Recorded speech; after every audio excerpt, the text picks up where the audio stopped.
Hello అండి. Welcome to మావి చిగురు స్టోరీస్. ఈరోజు కథ గోరింటాకు గోంగూర పచ్చడి.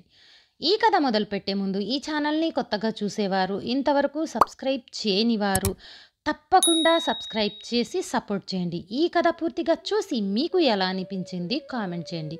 ఇక కథ మొదలు పెడదాం. నా శ్రీమతికి గోరింటాకన్నా గోంగూర పచ్చడన్నా మహా ఇష్టం. ఇవంటే పడి చస్తుందంటే నమ్మండి.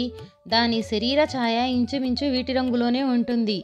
ఇదే మాట నేనంటే నా మీద విరుచుకు పడుతుందంతే. తెలుగు ఇంగ్లీషే కాదు, భారతీయ భాషలన్నీ కలగా పులగం చేసి తెలుగు సినిమా పాటలు ఉంటాయి. దాని తిట్లు తిట్టి తిట్టి తిట్టి అలసిపోయి వంట చేయటం మానేస్తుంది. ఆ రోజంతా పస్తేగా. శ్రీమతి పుట్టిల్లు ఓ పల్లె. ఆ ఊళ్ళో బాగా ఆస్తిపాస్తులున్న కుటుంబం వీరిదే. పెద్ద లోగిలి కొంప, ఇంటి చుట్టూ బోడేడంత ఖాళీ స్థలం. దొడ్లో గోరింటాకు చెట్ల పెంపకం ఓ చిన్న సైజు కుటీర పరిశ్రమలాగా ఉంటుంది. 25 ఎకరాల మాగాణి పొలం, మరో 10 ఎకరాల మెట్టనేల కావటాన కందులు, పెసలు, మినుములు పండిస్తూ ఉంటారు. ఇక ప్రత్యేకంగా 1 ఎకరంలో గోంగూర నారు వేసి మొక్కలు ఎదగ్గానే సంచులకెత్తి అమ్మకానికి మార్కెట్కి తరలిస్తూ ఉంటారు. సంవత్సరం పొడుగునా చేలో గోంగూర పంట కంటికి కనిపిస్తూనే ఉంటుంది. అత్తగారింట్లో గోంగూర ఊరగాయ, అదే అండి ఉప్పు పచ్చడి, ఏడాదికేడాది సమృద్ధిగా ఉంటుంది. ఇంటికి వచ్చిపోయే బంధువులకు పచ్చి గోంగూర మూట కట్టి ఇచ్చి పంపటం అలవాటు. మా మామగారి చేలో గోంగూర పులుపులొడ్డు. ఎక్కడెక్కడి వాళ్ళు వాళ్ళ చేలో గోంగూర కోసం ఎగబడుతూ ఉంటారు. నా భార్య ఒక్కతే సంతానం, గారాబంగా పెరిగింది. ఎలిమెంటరీ స్కూల్లో చదువు చాలని బడి మాన్పించేశారు. చదవటం రాయటం వస్తే చాలనుకున్నారు. ఊహ తెలిసిన నాటి నుండి దొడ్లో గోరింటాకు కోయించి రుబ్బించి ముద్దగా ఒడిలో కూర్చోబెట్టుకుని చేతులకు కాళ్లకు గోరింటాకు పెట్టేదట మా అత్తగారు. నిత్య పెళ్లి కూతురిలాగా 2 చేతులకు ఏడాది పొడవునా ఎర్రగా ఉండాల్సిందే. కాళ్లకు పారాణి పెట్టినట్టు గోరింటాకు పెట్టించుకొని రోజా పూల జడ వేయించుకుని తెగ మిరిసిపోయేదట నా శ్రీమతి. చదువు సంధ్య లేకపోవటంతో ఇరుగు పొరుగు పిల్లలతో తొక్కుడు బిళ్ళ, చెమ్మచక్క, ఉప్పుల కుప్ప అలాంటి ఆటలు ఆడుకునేది. ఈ విషయం నా శ్రీమతే నాకు చెప్పింది. ఇక కంచం ముందు కూర్చుంటే మొదటి ఐటం అన్నంలో కలుపుకునేది గోంగూర ఊరగాయే. అది తినందే ముద్ద ముట్టదు. గోంగూర పచ్చి లేదు, ఊరబెట్టిన ఆకుతో 25 రకాల పచ్చళ్ళు చేస్తుంది మా అత్తగారు. రోటి పచ్చడికి ఆమె చెయ్యి తగిలిస్తే అద్భుతమైన రుచి. ఒక్కసారి రుచి చూసిన వాళ్ళు ఆ రుచిని జీవితాంతం మర్చిపోలేరు. గోంగూర పచ్చళ్ళు రకరకాలుగా నూరటంలోనూ అత్తగారు ఆమె సాటి. ఇంట్లో జాడీల కొద్దీ ఇతర ఊరగాయలున్నప్పటికీ గోంగూరకే ఎక్కువ డిమాండు. మిగతావి వచ్చిపోయే చుట్టాల కోసమే. శ్రీమతికి గోంగూర పచ్చడి పళ్ళెంలో కనిపించకపోతే గంగవెరెత్తినట్టు చిందులేస్తుంది. కంచాన్ని కాలితో తన్ని పారేస్తుంది. భోజనం చేయనంటూ అలక. గోంగూర పికెల్ కానీ రోట్లో నూరే పచ్చడి కానీ కేవలం భోజనంలోకే పరిమితం కాదనేది మా అత్తగారింట్లో తెలిసి ఆశ్చర్యపోయాను. ఇడ్లీ, దోశ, ఉప్మా లాంటి ఐటమ్స్లో కూడా గోంగూరే నంజుడికి చట్నీ. పెళ్ళైన కొత్తలో ఇది చూచి విస్తుపోయాను. టిఫిన్లోకి మరో రకం చట్నీ చేయటం మా అత్తగారికి చేతనీ చావదు. ఆ కారణంగానే గోంగూరను రకరకాల రుచులతో తయారు చేసి వడ్డిస్తుందామె. కొత్తలో నాకు వింతగాను అయిష్టంగాను అనిపించినా రుచి చూశాక గోంగూర పచ్చడి అద్భుతం అనిపించింది. రకరకాలుగా విభిన్న రుచుల్లో తయారు చేసిన గోంగూర పచ్చళ్ళు తినమని నా ప్రాణం తీసేవారు అత్తగారు. నా శ్రీమతి తాయారు అసలు గోంగూర అంటేనే ఎలర్జీ, నా వంటికి పడి ఏడవదు. అలాంటి నాకు అత్తవారింట భోజనంలో సగం గోంగూర ఐటమ్స్తోనే తినాల్సి వచ్చినందుకు తెగ బాధపడాల్సి వచ్చేది. వద్దని భీష్మించుకు కూర్చుంటే ఏమైనా అనుకుంటారేమోనని 1-2 ముద్దలు గోంగూర చట్నీతో తినక తప్పేది కాదు. మా ఇంట్లో తిండి విషయానికి వస్తే అందరికీ గోంగూర పట్ల విముఖతే.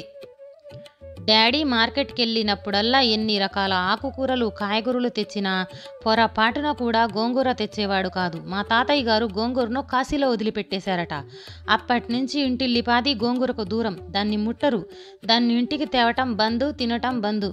బంధువులు ఎవరైనా ఇంటికొస్తే భోజన సమయంలో కాస్త గోంగూర పచ్చడి వడ్డిద్దు అని అడిగితే మా ఇంట్లో ఆ పదార్థం నిండుకున్నదని కొందరికి, నిషిద్ధం అంటూ మరికొందరికి మమ్మీ సున్నితంగా చెప్పటం తెలుసు. శ్రీమతి కాపురానికొస్తూ 4 జాడీలో నిల్వయించిన గోంగూర ఊరగాయలను వెంట తెచ్చుకుంది. ఇంట్లో వారెవ్వరూ దాన్ని ముట్టరనే విషయం గ్రహించినా తనకు కావలసింది తాను రోట్లో నూరుకొని ఒక చిన్న జాడీలో పెట్టుకుని దాచుకుని తాను మాత్రం బహిరంగంగానే భోజనంలో వేసుకుని లొట్టలేస్తూ తినేది.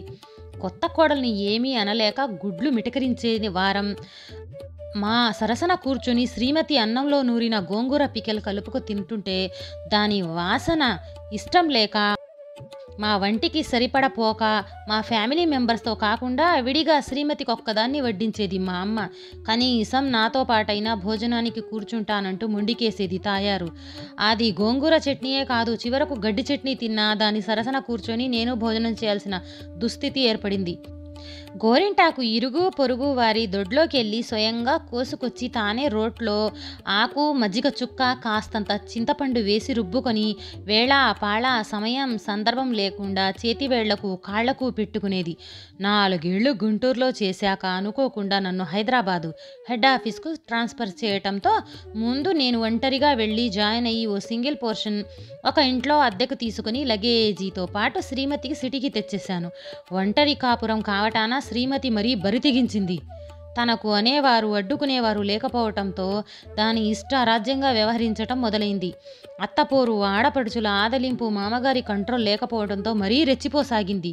ఇష్టమైనవి కావలసినవి అన్ని రకాలు చేసుకుని మింగుతూ నాపై పెత్తనం చెలాయించసాగింది. నా సంగతి సరే సరి, అదేం చేసినా ఎట్లా చేసినా నోరెత్తే అలవాటు లేదు. నోరు మూసుకొని అదేం పెడితే అది తినటమే నా వంతు. అదృష్టం ఏంటంటే తనను అక్కడికి ఇక్కడికి తీసుకెళ్ళి అది చూపించు ఇది చూపించు ఇది కావాలి అది కావాలి అని సతాయింపు లేకపోవటంతో బ్రతికిపోతున్నాను. గోంగూర ఐటమ్స్ శ్రీమతికి ఏం వండి పెట్టినా తినేస్తాను. No objection. నేను రైతు బజారుకి వెళ్ళొచ్చాక కూరల సంచి దిమ్మరించి ఏడిసినట్టుంది. ఇన్ని కూరలు తెచ్చారు కానీ నాకిష్టమైన గోంగూరేది ఏడుపు ముఖం పెట్టి నిలదీసింది. ఇది హైదరాబాదే, ఇక్కడ మన వైపులాగా గోంగూర దొరికి ఎడవదు. నొసలు చిట్లించాను. ఆ మీద నమ్మకం కుదరలేదు. తాయారు రుసరుసలాడింది. దాని సీరియస్ చూపులు నన్ను ఇబ్బంది పెట్టినాయి. నిందితుడిలాగా తలంచుకోవలసి వచ్చింది. నేను ఎన్ని విధాలుగా నచ్చజెప్పి చూసినా గోంగూర తేనందుకు నన్ను రోజంతా సాధిస్తూనే ఉంది. దీనితో సిటీలో కాపురం చేయటం కష్టమే అనిపించింది. తానొచ్చి 48 గంటలైనా కాకముందే ఏమండి గోరింటాకు తేరు గోముగా అడిగింది. చచ్చాన్రా దేవుడోయ్, ఇంకా అడగలేదనుకుంటుండగా గోరింటాకు బాంబు పేల్చింది. ఏం చెప్పాలో తోచక బుర్ర గోక్కుంటూ ఇది మన ఊరు కాదే, మనం కోరుకునేవేవి దొరికి చావు నచ్చజెప్పపోయాను. ఏడ్చినట్టే ఉంది. ఇదేం సిటీ అండి వెధవది, దరిద్రపు గుట్టు సిటీ. గోరింటాకు గోంగూర దొరక్కపోతే ఎలా? నాకు సిటీ వ్యవహారం బొత్తిగా నచ్చలేదు. మనం సిటీలో ఉండొద్దు, మనం మన ఊరు వెళ్ళిపోదాం. వెంటనే బదిలీ చేయించుకోండి. సాయంత్రం ఆఫీసు నుండి వస్తువులలోగా మూటా ముల్లి సర్దుంచుతాను. నాకిక్కడ ఒక్క క్షణం కూడా ఉండాలనిపించట్లేదు సుమా, దులిపేసింది. సిటీలో అన్ని అపార్ట్మెంట్స్వే. వాకిలి ముందు వెనుక ఖాళీ స్థలం ఉండదే గోరింటాకు గోంగూర మొక్కలు పెంచుకోవటానికి. నాకు తెలిసింది మాట్లాడాను. దాని నోరు మూయించాలని. కాకమ్మ కబుర్లు చెప్పకండి. రేపీ పాటి కల్లా మనం గుంటూరులో ఉండాలంతే. ట్రాన్స్ఫర్ అంటే నువ్వు అన్నంలో గోంగూర కలుపుకొని ముద్దలు మింగినంత ఈజీ కాదే. కనీసం 3 ఏళ్లైనా పూర్తి కానిదే ఇక్కడి నుంచి కదలరు తాయారు అన్నట్టు.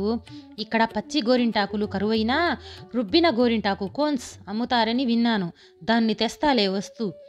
ఏదోటి తెండి, నాకు రుబ్బే చాకిరైనా తప్పుతుంది. రాత్రికి ఎట్టి పరిస్థితుల్లోనూ నేను గోరింటాకు చేతికి కాళ్ళకి వేళ్లకు పెట్టుకోవాలి. తీసుకురాకపోయారా? నేను వంట చేసేది లేదు. ఇద్దరం పస్తే. వామ్మో, అలాంటి శబదాలు చెయ్యకు. నేనసలే ఆకలి మనిషిని. పస్తు చావంటే నీకు పసుపు కుంకుమలు దూరమైపోతాయే. సిటీ అంతా గాలించైనా సరే నీకు మెహందీ కోన్లు 25 కొనుక్కొచ్చి పడేస్తాలే. నాలో తన్నుకొస్తున్న విసుగు కోపాన్ని ప్రదర్శించకుండా నచ్చజెప్పే ప్రయత్నంలో మాట్లాడటంతో తాయారు కాస్త మెత్తబడింది. ఏమండి, రేపు అట్ల తద్ది, మీరు ఆఫీసు సెలవు పెట్టి ఇంట్లో ఉండాలి. భోజనం వడ్డిస్తూ అంది తాయారు.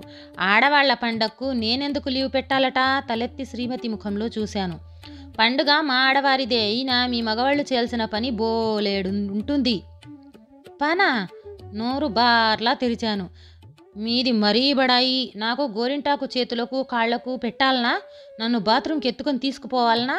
ఇంట్లో మూడో మనిషి లేదు కాబట్టి వంటే మీరే చేయాలనా? నేను గోరింటాకు పెట్టుకొని కూర్చుంటే ఇంట్లో పన్నెన్ని మీరు కాకపోతే ఎవరు చేస్తారు?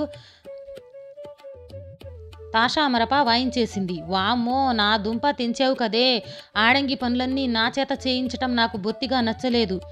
మీరు మరీను, మీకు నేను నాకు మీరు బాధ్యత షేర్ చేసుకోక తప్పదు కదా మరి. అన్నట్టు మరిచాను, ఇందాక పోస్ట్లో లెటర్ ఒకటొచ్చింది. మీ పేరుతో ఉంది కదా అని నేను ఓపెన్ చేశాను. మా నాన్న రాశారు.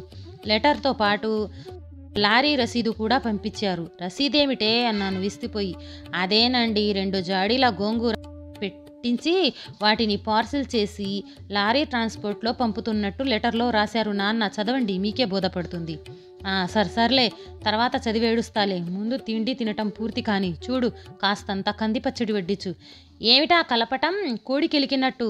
చేత్తో పచ్చడన్నం పిసకాలి. చారడి నెయ్యి వడ్డించుకొని ముద్దలు చేసి దిట్టంగా కడుపు నిండా తినాలి. అప్పుడు గాని ఒళ్ళు చేసి మిసమిసాలాడరు. మీరిలా పిట్ట తిండి తింటే పని చేయని శక్తి ఉండొద్దు. కంది పచ్చడి వడ్డించి నెయ్యి కంచంలో మిల్లితో కాకుండా గిన్నెలో ఉందంతా దిమ్మరించేసింది. ఒసేవ్, ఇలా తింటే ఒంట్లో కొలెస్ట్రాల్ పెరుగుద్దే, ఆ తర్వాత గుండె జబ్బు వచ్చేస్తుంది. నేను కాస్త టపీమంటే నువ్వు గోరింటాకు పెట్టుకునే యోగ్యత ఉండదే. అట్లా మాట్లాడకండి అరిష్టం. కమ్మగా కడుపు నిండా భోజనం చేయాల్సిందే. ఇప్పుడు తినకపోతే ముసలాళ్ళమైనాక తినగలమా? ఇందా ఈ గడ్డ పెరుగు అన్నంలో కలుపుకోండి, లొట్టలేసుకుంటూ తినండి. నా తిండి పూర్తయ్యింది. నా ఎంగిలి కంచంలోనే అది భోజనం చేయటం చూసి ఇదేం పాతిప్రత్యమే, మరో కంచంలో నాతో పాటే తినొచ్చుగా. మీకేం తెలీదు, మీరు ఊరుకోండి. నా భోజనం అయ్యేలోగా మీరు ట్రీపాయ్ మీదున్న లెటరు, అదే ఇందాక చెప్పానే మా నాన్నగారు రాసింది, దాన్ని అక్షరం పొల్లుపోకుండా చదవండి. ఆర్డర్ జారీ చేసినట్టు మాట్లాడింది తాయారు. ఆఫీసుకొచ్చి సీట్లో కూర్చొని వర్క్ చేయటం మొదలుపెట్టి గంటైనా కాలేదు. ఇంతలో ఫోన్ వచ్చిందంటూ బాస్ క్యాబిన్లో నుంచి పిలుపు. వర్క్ డిస్టర్బ్ అయినందుకు విసుక్కుంటూ సీట్లో నుంచి లేచి వెళ్ళి రిసీవర్ అందుకున్నాను. అబ్బాయ్ పరంధాముడు, మీ ఆవిడ వాంతులు విరోచనాలతో మెలకులు తిరిగిపోతుంటేను మన ఇంటి చివర ఉన్న నర్సింగ్ హోంలో అడ్మిట్ చేయాల్సి వచ్చింది. నువ్వు వెంటనే ఉన్న పళంగా బయలుదేరరా. రిసీవర్ పెట్టేసింది పక్కింటి పిన్నిగారు. బాస్ను పర్మిషన్ అడిగి స్కూటర్ మీద రయ్యమని బయలుదేరాను. ట్రాఫిక్ సిగ్నల్స్ గోలతో నర్సింగ్ హోమ్ చేరటానికి గంట పట్టింది. స్కూటర్ స్టాండ్ వేసి లాక్ చేసి లోపల పరుగు పెట్టాను. బాబూ, అమ్మాయి ఇక్కడుంది బెడ్ మీద. నన్ను చూసి బిగ్గరగా కేకేసి చెప్పింది. నన్ను చూస్తూ కంగారు పడకండి, ప్రాణాపాయం ఏమీ లేదు. స్టమక్ వాష్ చేయించి సెలైన్ ఎక్కిస్తున్నారు, హీన స్వరంతో అంది తాయారు. వాంతులేంటే తాయారు, అసలు ఏం జరిగిందే? బెడ్ దగ్గర నిలబడి ముఖంలో ముఖం పెట్టి వంగి అడిగాను. ఓ చిన్న పొరపాటు జరిగిపోయిందండి. మీరు ఆఫీస్కి వెళ్ళగానే నేను తిందామని కంచంలో భోజనం వడ్డించుకొని చెప్తూ ఆగింది. వడ్డించుకొని గోంగూర పచ్చడి అనుకుని పక్క గిన్నెలో ఉన్న గోరింటాకు అన్నంలో కలుపుకొని తిన్నానండి. పొరపాటున 2 ఒకే కలర్లో ఉండటంతో గమనించనే లేదు. సారీ అండి అంది. ఇకపై ఆ 2 మానేయి, ఇప్పుడు ఇలాంటి పొరపాట్లే మళ్ళీ జరగదు అన్నాడు. సిగ్గుతో ముఖాన్ని పక్కకు తిప్పుకుంది తాయారు. సమాప్తం. ఈ కథ నచ్చితే లైక్, షేర్ చేసి తప్పకుండా సబ్స్క్రైబ్ చేయండి.